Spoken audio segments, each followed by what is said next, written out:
dust storm, man. Nobody calls Han Solo a bitch. Bring him on. I prefer a straight fight to all this sneaking around. I don't know where you get your delusions, laser brain. Oh, come on, bro. It's the wars. It's been a bumpy couple weeks for Star Wars news, but we're going to strap in. We're going to try and navigate this a little bit. This is The Wars and More. I'm Joe, and of course with me is my good buddy Doug. Hey, Doug, how you doing this week? I'm doing, Joe. How you doing?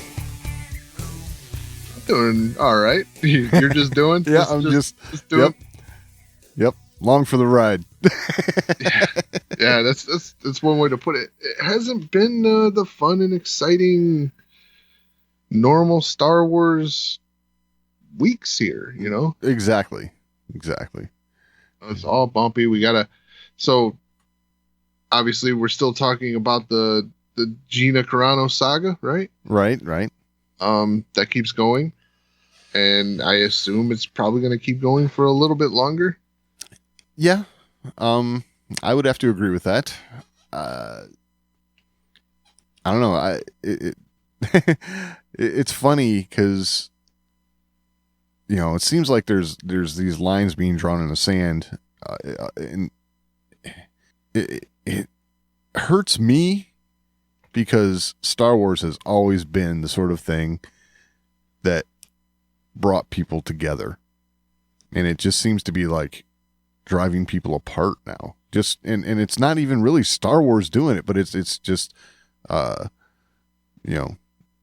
involvement of individuals that are in Star Wars or Lucasfilm, the company itself, or whatever, you know what I mean? It's I don't know. A healthy debate was always a good time with Star Wars. Now it's starting to make my head hurt. Well, I mean, it's because the debates now are beyond plot points, right? It's beyond story. Yes. It's about so much more now, all of the time. Yes. And I understand, to a degree, there has to be a line where you realize that we're talking about fantasy stories here. Yeah. Right. We're talking about stuff that is, what's a good way to put it? Fake. Yeah. It's not real. Yeah. We do get that. And, not everything has to have this political message, right? Like, right.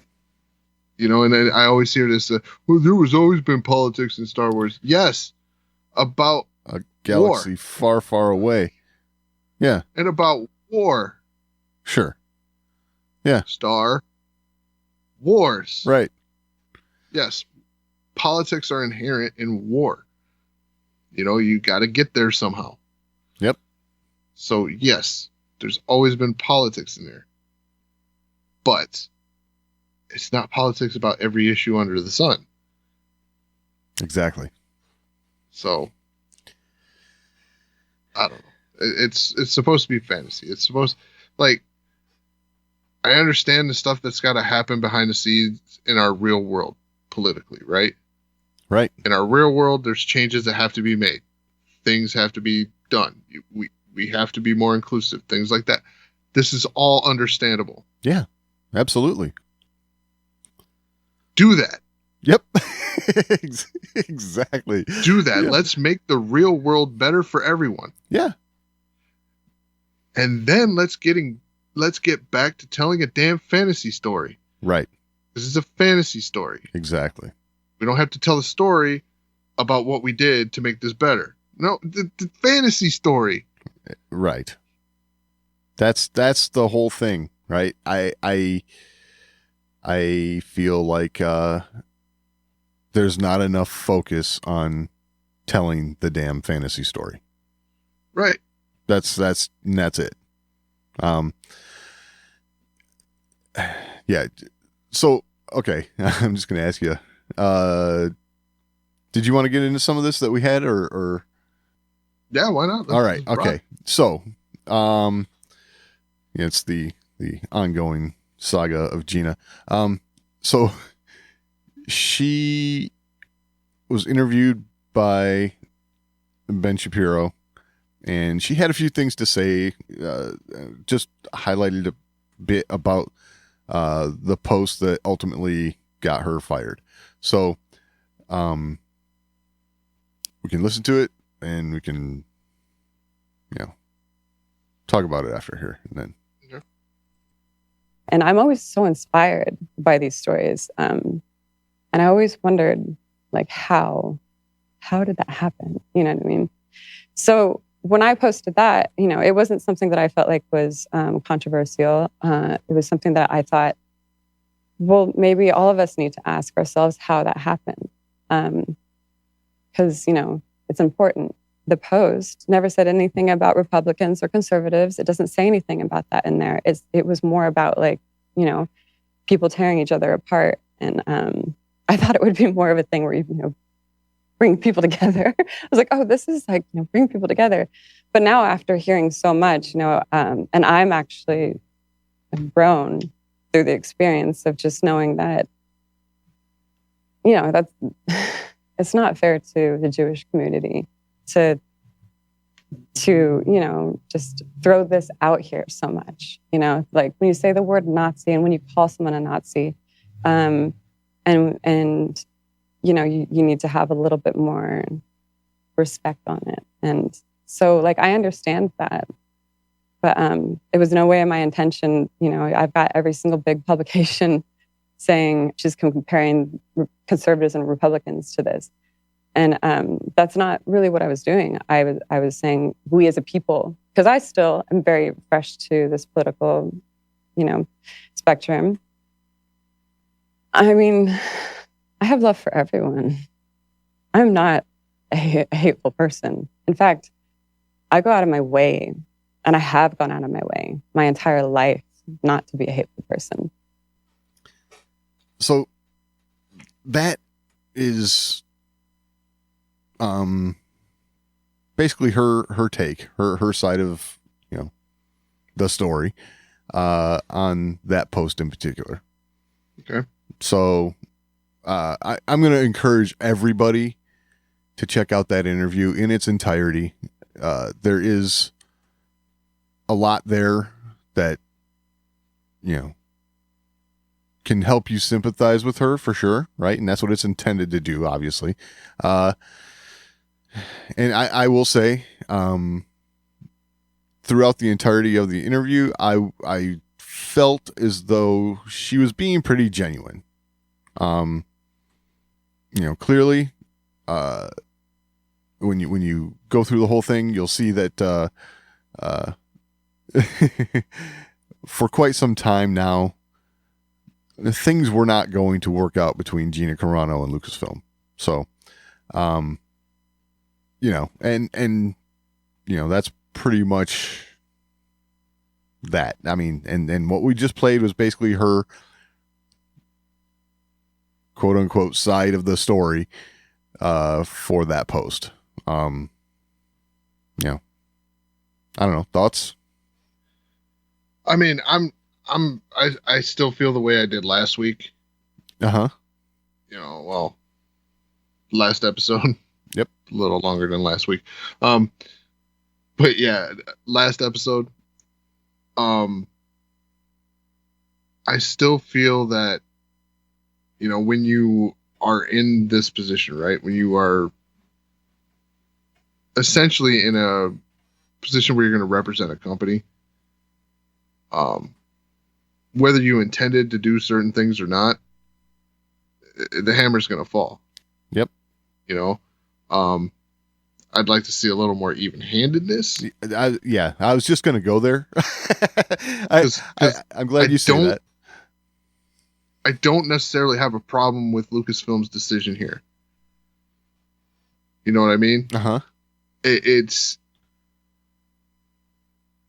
really not the place, like, yeah, it's just, when you're representing something, you should probably keep a lid on it for a while. When you get done, do what you want to do. Sure. But until then, you could end up making the brand look bad, and that's what that comes down to, right? If you make the brand look bad in any way, then that's what happens. You can lose your job. So I don't necessarily, disagree with the decision, that is. But okay. This needs to be across the board. Right. If you say something that it doesn't look good and is pissing off the people that are buying your products, no matter which side of whatever spectrum they're on, and then when you're told not to do it anymore, you keep doing it, then you should probably lose your job. Okay. That's fair. I'm not going to disagree. Like I said, and from this interview, it is clear that she and Lucasfilm were not going to, in the end, work things out. Right. So, go ahead. Just real quick, for me to expand on that a little more, and what's to keep in mind here is this stuff, that this speech, this expression, right? This is all taking place in the same arenas being used to advertise for these products. Okay? On social media, things like that. She'll share one picture about The Mandalorian, and then the next post is something about, political discussion XYZ. Sure. So it's literally side by side. Sure. And now I will say that same thing holds true for people like her co-star Pedro Pascal a couple of years ago, right? There's agreed. a post of his that, and the only thing that's different about that is that it's on the other side of the political spectrum, which, I don't care one way or the other. I mean, the whole point of Lucasfilm is to what? Make money. Yeah. By doing what? Making freaking Star Wars. So why don't they do that? That's where I'm at. I mean, I agree. Focus on that. I would love to see, we've, you said it, we're rehashing all this, but I would love to see a clause in their contracts, while you're under contract with us, the only social media you can put out there is what we approve, like in promotion of what we're doing here. Right. And that's it. And once again, if these weren't in the same arenas, like if they get someone on a cell phone saying something about, this or that, that's different to me.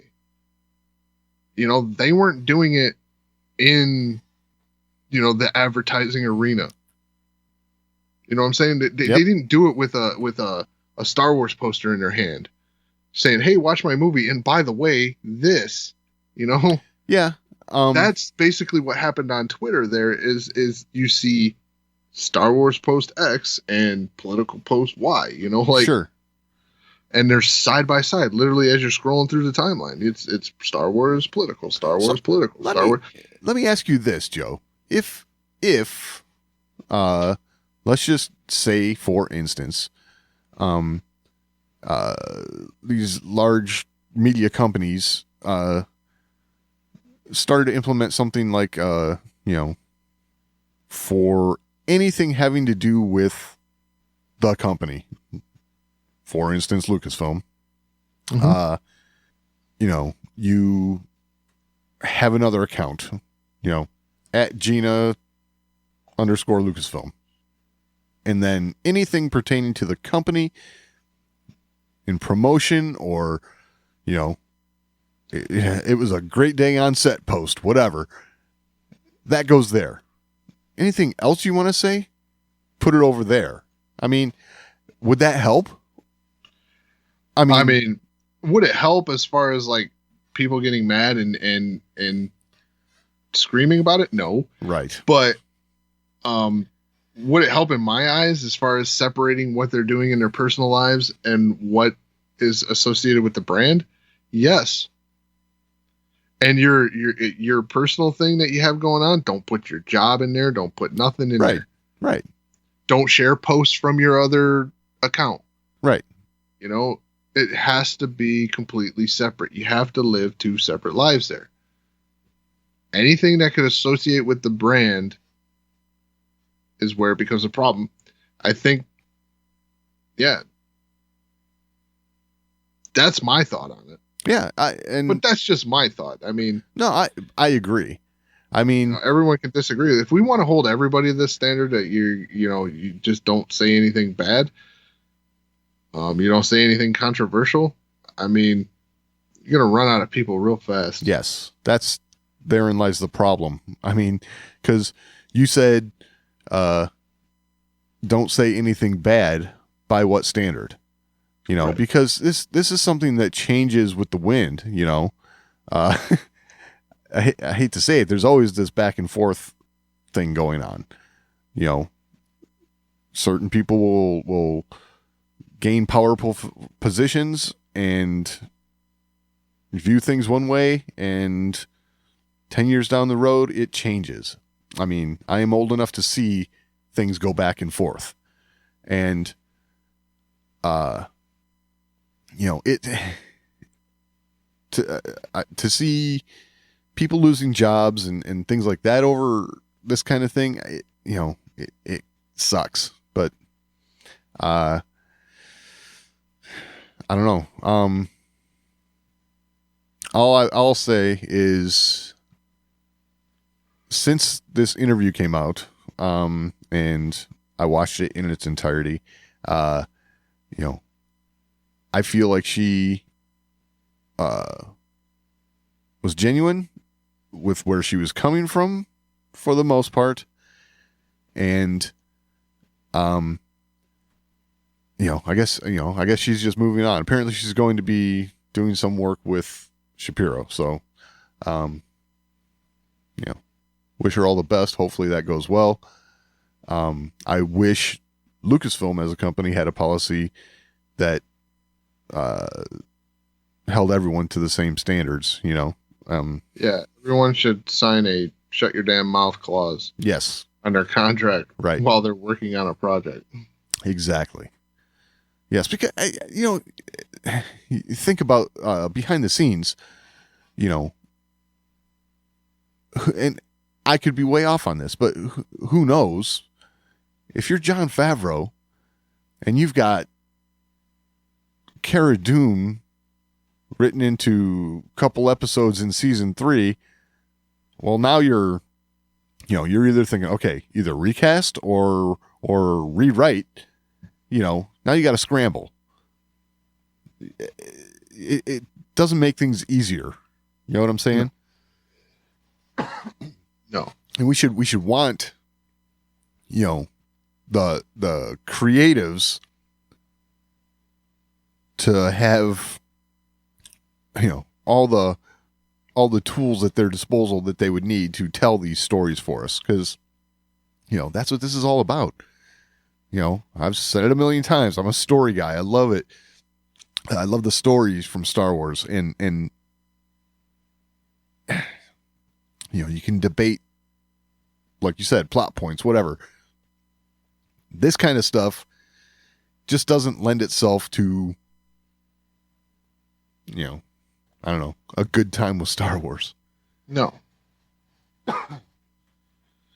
No, it doesn't. It doesn't at all. So, I'm thinking we jump right into one of her co-stars here. And this is more of a lighthearted take on things, maybe to a degree. To a degree, I guess. But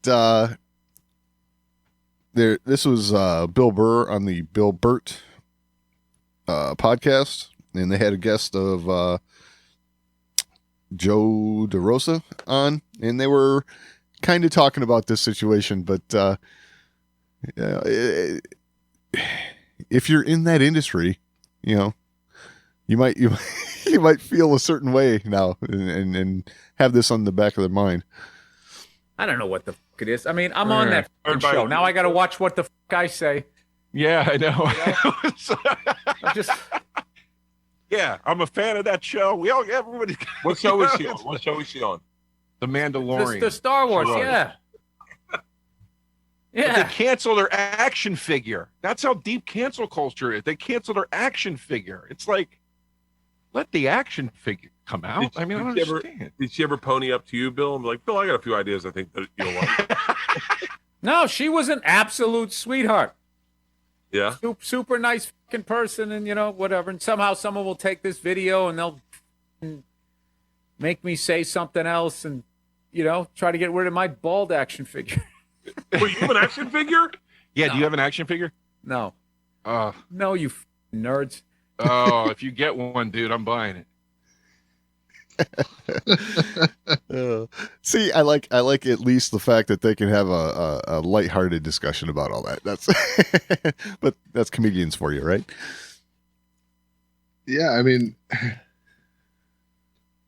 yeah, he is taking some heat for this. Oh yeah. I mean, it's and he's absolutely right. People are going to flip what he says, and sure. And now that's the thing about it, right? Is that he called her a sweet person, right? Something like that. Yeah, something like that. And from the interview that I saw her on, I got the same impression. Now, I don't see how that's a bad thing. I mean, you can believe whatever you want to believe and be nice. I don't know. I'm just, there is a certain point where, okay, things have happened. Now he's got to let it go and move on. So, I'm just hoping this doesn't become a habit, where. Well, I mean, it's not like you can build an entire personality matrix and develop a whole dossier about someone based on 2 or 3 sentences. It takes a little more conversing than that to really get the feel for someone and really understand what they believe. Absolutely. So if you're going to take sound bites and go, see what they said? They think this. No, bullshit. Right. Yeah. Yeah. This is where, conversations and nuance to points, or beliefs that people have, they seem to no longer count, but, that's why we do what we're doing right now. Right. So we can have conversations, we can talk about things and we've hashed out different disagreements on this show. So, I don't know. I don't know. I'm gonna remain hopeful, and hopefully, Star Wars is going to be good storytelling moving forward. But I'll just say Lucasfilm.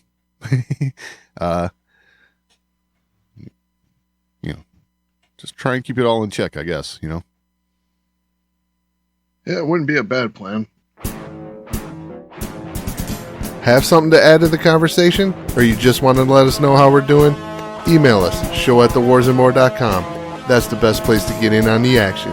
But if social media is a little more to your liking, @TheWarsAndMore on Twitter is always a good place to interact with us. And we're also on Facebook, facebook.com/TheWarsAndMore. And of course, your portal to this and everything else, The Wars and More, is thewarsandmore.com. All right, I think it's time to lighten things up a little bit. Agreed. Just kidding. we're still in the middle of a pandemic, so Oh, there's that going on. so I forgot.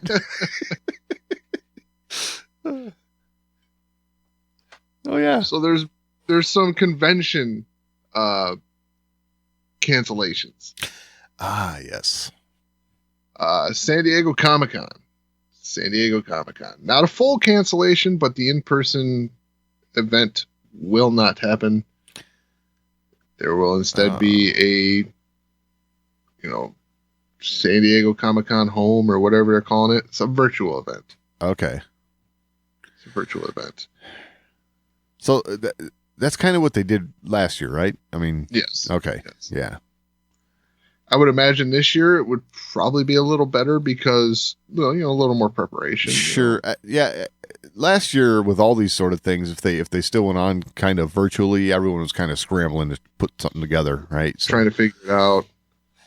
Hopefully their sound's better this year. Right. So, but yeah, I mean, I just recently watched BlizzCon. Uh-huh.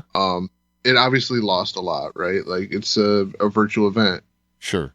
And I mean, I've never been to BlizzCon, but I've watched the virtual events in the past, and there was just a little more to it since it was a live event. You have the crowds, you have, the excitement from the people who are attending that kind of, comes through, right? Right. Kind of feel that a little.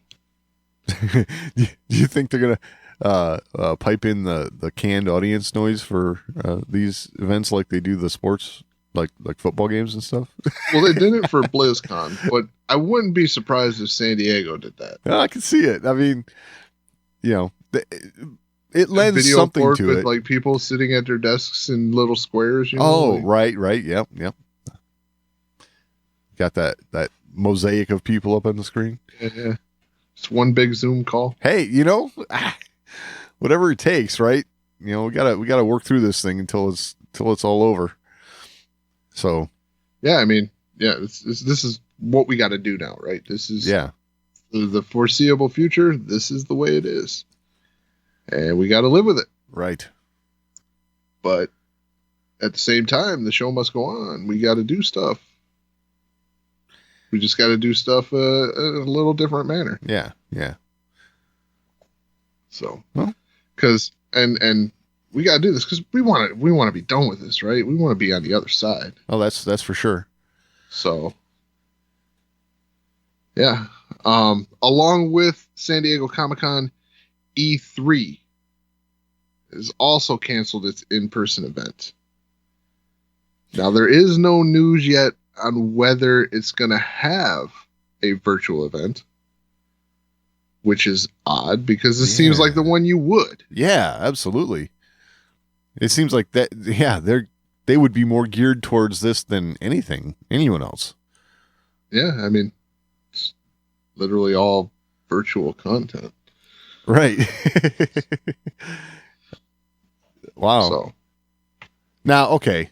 I'm throwing this out there, Joe. Now, what if there was like, a module you could download and install on the Oculus and have a login? You could actually kind of be at a virtual event virtually. You mean like the Oasis? Absolutely, like the Oasis. This is the perfect opportunity right here. Let's get this going. Let's hurry up and develop the technology. Yeah, I mean, hey, this is right up their alley. They should have been working on this all year. Just saying. I don't know how they would do it, but I think they should do it. All year? I mean, video game companies aren't exactly known for their speed. It's true. I think people are still screaming for Elder Scrolls 7, right? Like, right. Yes. So, yeah, I could see it. Yeah. I mean, I just played Duke Nukem Forever, like, yes. Like what, 4 years ago? Yeah. It might be longer than that. I was going to say, that was promised, what, in the 90s or something? Yeah. It was only like 20 years too late. Yeah. I hear you. 10 years, 15 years, something like that. I can see him rolling with this idea though, and saying, "Okay, hey, we've got it. It's developed. Okay, pandemic's over. Everyone get back together." Yep. That's gonna be what happens. Yeah. Yeah, we're working on technology for our virtual event this year. Exactly. 2026. Hey, we got it. Oh, yeah. This better be over by 2026. Oh, I'm sure it will be. Yeah, I don't know. I would hope that they would do something online, though. I mean, yes. This is something. Yeah, I don't know. I even, downloadable demos or something, that kind of stuff. You could. I don't know. I'm just trying to think of ways for people to participate from home, beyond just watching, this is it's during hard situations like that we've been living in that, I would, a lot of times that can spark new innovation, right? New ways of looking at stuff and how to present. So, hopefully they got something good in the works. Yeah, I would hate to think that it'd just be completely canceled again. So now there is other strains for this as well. I mean, it's not been the best year for developing video games. Right. Granted, they can work remotely, but there's just certain things that are better accomplished in person in a team setting, right? Yeah, collaboration for sure. Yeah, and with working remotely, it's not so easy to pull someone over to lean over your shoulder and look at, okay, this is what I got. Yeah, exactly. So it's not the easiest thing to do. Understandable. But you didn't have an event last year, so right. I imagine there's stuff out there. I would hope that even if they have to do a shorter event, they still put something out. Yeah. It would be nice. And if it's not E3, it'd be nice if individual companies took it upon themselves, right, to maybe do something. Well, that's kind of what happened last year. I mean, they didn't really do an event, but they did put out like some of the stuff that they had scheduled for E3, trailers, things like that. Right. So some of that content was, released. Okay. But, yeah. Yeah, hopefully, I don't know. Hopefully it'll be the last year for that. Yes. Next year we'll be getting together in person again, yeah. Yeah, I mean, there's supposed to be a celebration next year. Exactly. Would like to see that happen. Yes. There should be all kinds of good stuff for that. Yeah, I would think so. We're going to have Star Wars coming out of our ears as far as on our television sets, and then I mean, they just announced like 40 things. Right, exactly. So, yeah. All right, now I think we're done with all the bad news. Okay, good. Took a little while to get there. Yeah. Took a little while to get there. Yeah. But I think we can actually have a little fun. Oh, good. It sucks. It's what's there, right? Like, yeah, it is. You're right. That's exactly right.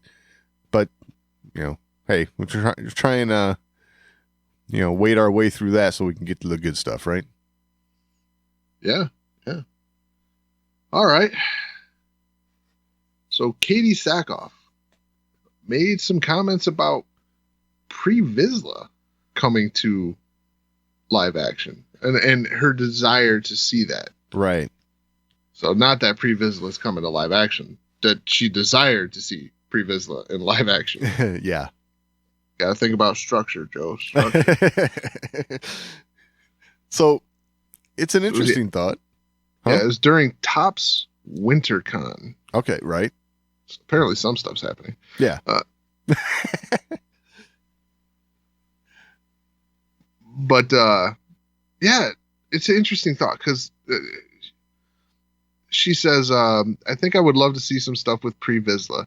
That was such a fun storyline for Bo, and it was such a fun glimpse into, for fans who haven't seen Star Wars The Clone Wars and Star Wars Rebels, Bo-Katan didn't start out necessarily on the right side of things. She thought she was. So. Huh. That is interesting. It is interesting. So that, I mean, there are people that don't watch the animated stuff. Right. They just don't care for it because they can't get around the fact that they're watching a cartoon. Right. Now, she does acknowledge this would have to be like a flashback situation, right? I mean, did she say that? I believe she did. Because, I mean, you know, Pre Vizsla's gone. But when she mentioned this, I did have a thought. I don't know, it just popped into my head, but I'm forgetting the guy's name. I thought of an actor who could play Pre Vizsla pretty good. Like, and I he's actually Bruce Wayne in Titans TV show, and he's in Game of Thrones. Oh man, I don't even know how to say his name. Oh, you looked him up? Ian Glenn? Okay. Is that it? Probably. That sound right? Yes. You know the guy I'm talking about, though. Yes. Okay, so yeah. So his name's spelled Iain. Okay. Is that Ian? Ian? It's Scottish. Okay. So it's probably Ian. Yeah. Seems right.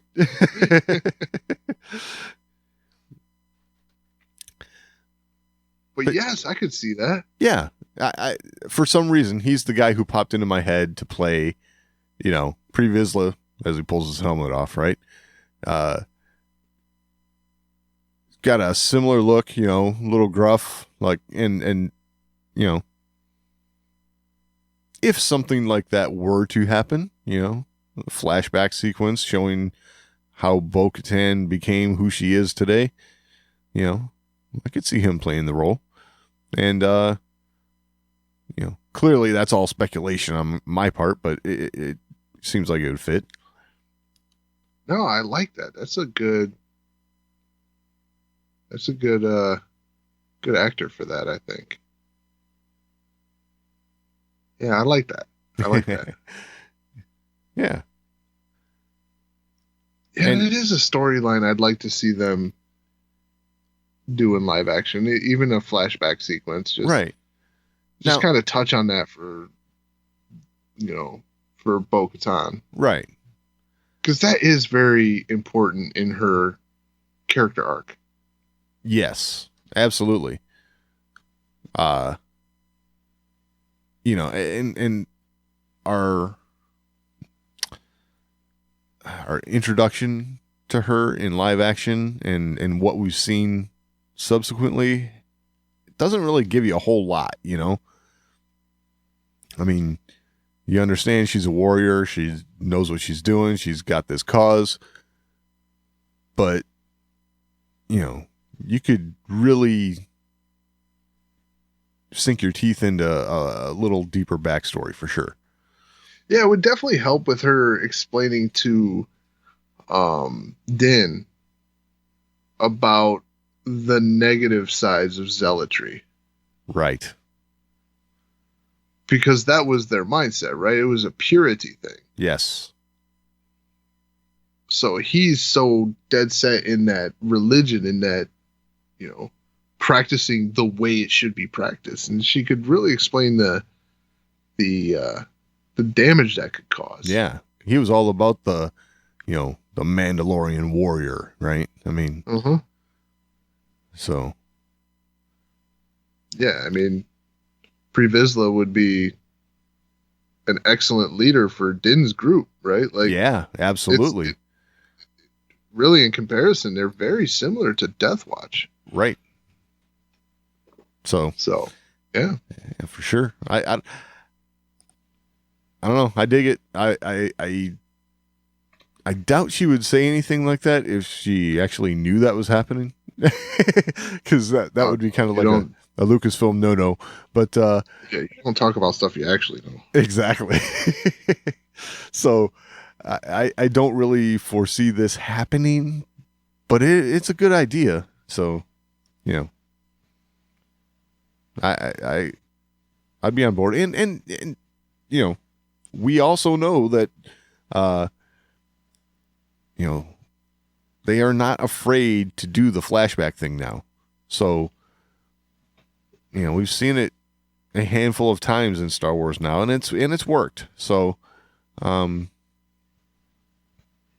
some better than others, but it has worked. So, and I have a feeling we're going to see that sort of thing in Obi-Wan Kenobi, and it's not unprecedented now. Just say that. Right. Yeah, makes sense for this show to have some more flashbacks, because, I mean, yeah, you're gonna you are playing in a new realm now. You're bringing animation into live action. There is a great deal of people, like we already said, that have not seen that content. Right. So it's a good spot for it. Yeah. And there's already been, flashback sequences in this show. Oh yeah. Yeah, for sure. I mean, we got battle droids, for God's sake. That was Yeah. Yeah. Yep. That would work. All right. Talking backstories, right? Backstories. Fleshing out characters. Yeah. The Bad Batch. Oh, yeah. So, I believe it was on the Star Wars Instagram. They shared some wallpapers. Okay. In one of them features the character Fennec Shand. Really? So Fennec Shand will be featured in The Bad Batch. Interesting.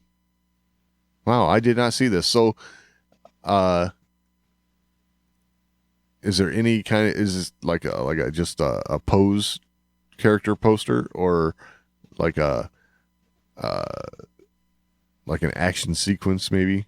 Oh, it's just a pose. Okay. Nothing to indicate how she might play in the series. What she's doing there, not whatsoever. Okay. Yeah. Had a feeling. Interesting, though. Okay. So there we have bounty hunters along with Clone Force 99. Now that's supposed to take place post Order 66, correct?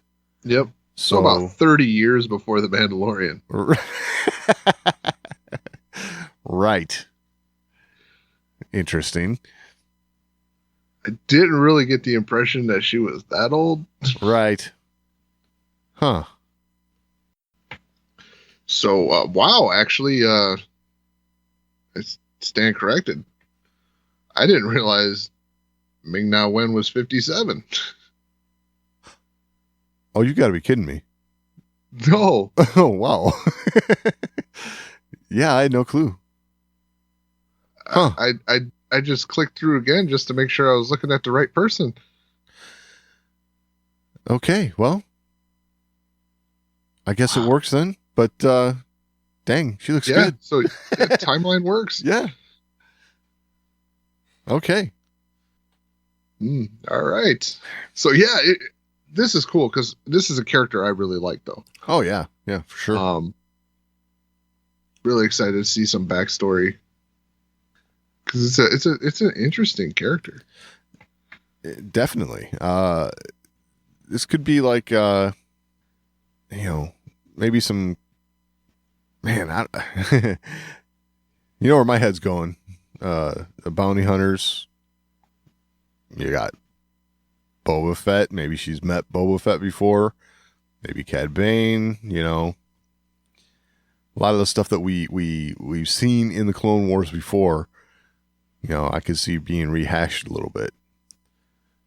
Maybe the Bad Batch actually gets to work with some bounty hunters. Ooh, that's a good point. I didn't think that her and Boba Fett might have had a history. Right. Something that we didn't know about in the live action. But yeah, this like they haven't really hinted at that, but they haven't hinted against it. Exactly. Which would make sense, because why would Boba Fett want to save a random person? Right. That's not exactly what you think of when you think Boba Fett, right? He's not. Yeah, he's you not don't go, Boba Fett, compassion. Exactly. Right. You would think that in the situation where he walks up on her, lying there after getting shot, he could just as soon walk right by her. Got anything good? Yeah, exactly. Yeah. I've been fighting with this gaffy stick. I could really use a blaster. Right. Yeah, that's cool. I didn't think about that. Yeah, there's a lot of involvement that could be out there. Yeah. Like you said, Cad Bane, things like that. Yep. Love to see some more Cad Bane. Heck yeah. It'd be interesting. We'll see. We'll see what happens. But this might be some of the bounty hunter payoff that we were hoping for from the Clone Wars that we never got. So. Yeah, and I mean, it's obviously timing is everything, right? This would be a good primer too. You get the Book of Boba Fett coming. Yeah. Yeah, I like that. See, now all of that becomes even more interesting to me because, it would really round out the whole story of that character. And, it would probably put to rest a lot of the concerns people have over Boba Fett, right? Including you. I think you could really round out what the hell's that supposed to mean? You don't like Boba Fett. If you had the story from, episode 2 all the way till his end or whatever in the Book of Boba Fett, then I could see that being a well-rounded story. That'd be good. How does everything I've said equate to I don't like Boba Fett? Well,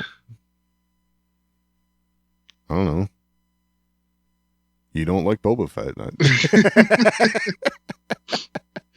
I don't know why you don't like Boba Fett. Yeah. That's your problem, bro. Every time they talked about, hey, Boba Fett movie. Yeah. I mean, that's your response. Yeah. I guess that's true. Okay, that's what I'm talking about. That doesn't mean I don't like Boba Fett. That just means he's dead. Right. Yeah. Oh yeah, that's the other. Went out like a punk. Right. There you go. He did go out like a punk. These are facts. And he's back. And if he goes out like a punk again, I'm gonna be like, see? Yeah, right. Right. But there we go. That's I think it could make a good, well-rounded story for Boba Fett. I mean, you'll have all the way from the beginning to the, who knows, maybe the end, maybe not, but yeah. I kind of like that. They have a chance to fill in this middle gap really well, I think, with Bad Batch series. I mean, not that it's all about Boba Fett, but I mean, they could fill in a piece there. I'm thinking. Oh, I mean, they better not Mandalorian that and make it all about Boba Fett. Oh, exactly. I honestly think that we're going to get the, how would you say, like the A-Team style,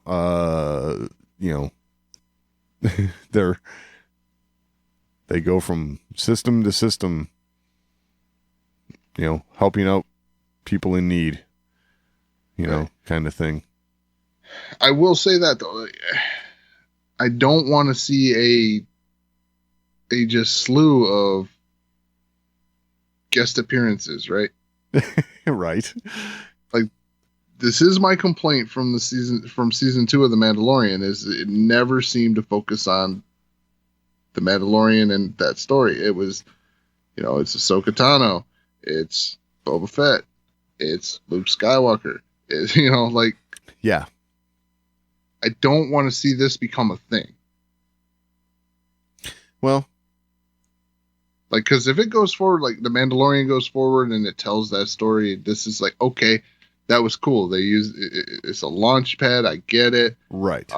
Probably still won't be my favorite season. Right. But necessary. I can concede that. But if Star Wars going forward just becomes this revolving door of having to bring in everything you can all the time, that's going to be a problem. I would agree. That would be a problem. But I will say season 2, the last 10 minutes of season 2 was my favorite of the whole show. Just saying. Okay, that's fine. Hey, it was Luke. Leave me alone. I mean, some of my favorite moments of the whole show, like, this is where I am kind of weird about this, because some of my favorite moments of that show were some of the Ahsoka stuff. Oh, really? Yeah, I mean, I can't get that one scene where it looked like she was pulling the lightsabers apart. Right. And it was like just her face illuminated by the lightsaber light. Yep. That was cool. Oh, sure. I really liked that. So. That was definitely good stuff. No doubt about that. But and the way she totally, went full ninja. Yeah, right. Stick and move, right? Heck yeah. So, yeah. Well, this definitely makes the Bad Batch more interesting than they I already were thought before. the Bad Batch was pretty interesting. Right. That's what I'm saying. This just adds a whole new element. Yeah, it's nice to see, a lot of interconnection. Yeah. Just don't overdo it. Right. Don't overdo it. Well, if they're featuring her in the posters, I don't think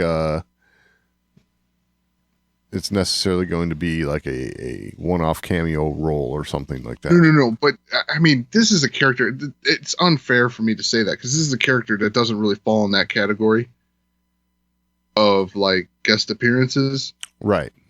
Because this is a character we don't know much about. Right. So it's unfair for me to make that comparison by seeing this announcement. It's not really fair. And just to bring that to mind. I will say this, like, clearly when they're hunting down Fennec Shan, she had a reputation, from that episode. We could tell, and from what it took to apprehend her, she was good. So I got a feeling that we could see more backstory into, how she gets as good as she was. And I don't know, whenever you can fill that stuff out, I think it's a good thing. Yeah. Yep, for sure. For sure. All right. Well, if you have anything to add to the conversation, you can always email us, show@thewarsandmore.com. It's the best way to get a hold of us. We're also on social media. We're at The Wars and More on Twitter, facebook.com/The Wars and More. find all that and all the ways to find the show over at thewarsandmore.com. Any final thoughts this week, Doug? No, I think that about covers it. All right. We will talk next week.